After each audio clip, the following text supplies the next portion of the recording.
आज कुछ सवाल आप लोगों से है। आज बिहार के शिक्षकों की इस दुर्दशा के जिम्मेदार कौन है? आखिर सरकार को शिक्षकों से कौन सी दुश्मनी है? आम जनता को शिक्षकों की समस्या से खुशी क्यों मिल रही है?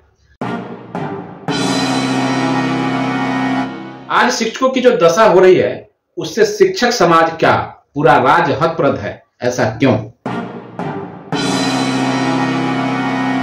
ये कुछ ऐसे सवाल हैं जो बहुत चुभता है, लेकिन 16 आने सच है। आज इस पर मैं अपनी बातों को इस वीडियो के माध्यम से रखना चाहता हूं। इस वीडियो के बाद किसी को बुरा लग सकता है तो इसके लिए मैं क्षमा प्रार्थी हूं। इसका जवाब सभी जानते हैं कि पिछले चुनाव में सत्ता पक्ष को वोट ना देना शिक्षकों को बहुत भारी पड़ा, मगर बात यहीं खत्म नहीं होती है। हमारे इस शिक्षक समाज में ऐसे ऐसे महारथी आ गए हैं जिन्होंने खुद को पता नहीं क्या समझ लिया है। बात 2006 की करें तो उस समय जो लोग नियोजित शिक्षक के रूप में नियुक्त हुए उन्होंने खुद को पहले वालों यानी कि शिक्षा मित्रों से श्रेष्ठ समझा, मगर यह अधिक दिनों तक नहीं चला और दोनों की सद्बुद्धि मिल गई और दोनों एक हो गए।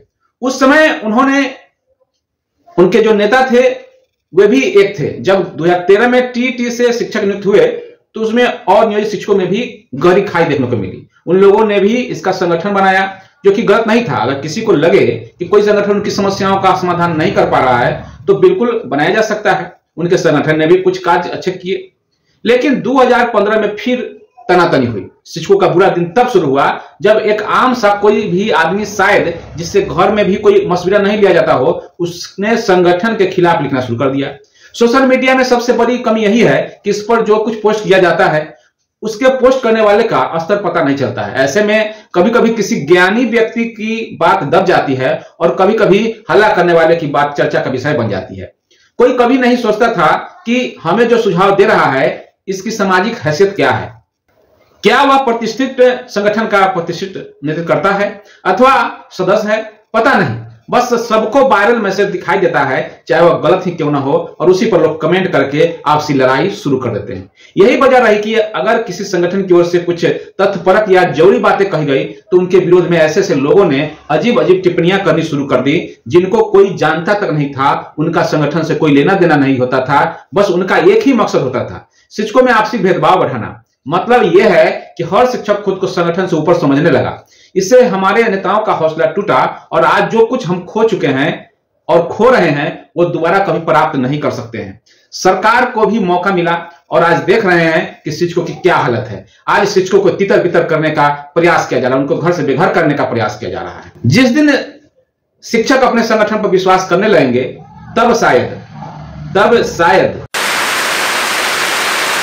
मगर ऐसा कभी नहीं होने वाला है, क्योंकि शिक्षकों के समूह में ऐसे ही कुछ शिक्षक हैं जो खुद को हिटलर का मौसेरा भाई समझते हैं। सरकार खूब अच्छे से समझ रही है आपके वोट की सरकार को कोई जरूरत नहीं है। शिक्षक कर भी क्या सकते हैं। दीपावली से पहले दिन छात्रों की 80% उपस्थिति की रिपोर्ट देने वाले, जिसने शिक्षकों को गाली दी उसे ही आदर्श मानने वाले और जात पात के नाम पर वोट देने वालों से और क्या आशा की जा सकती है।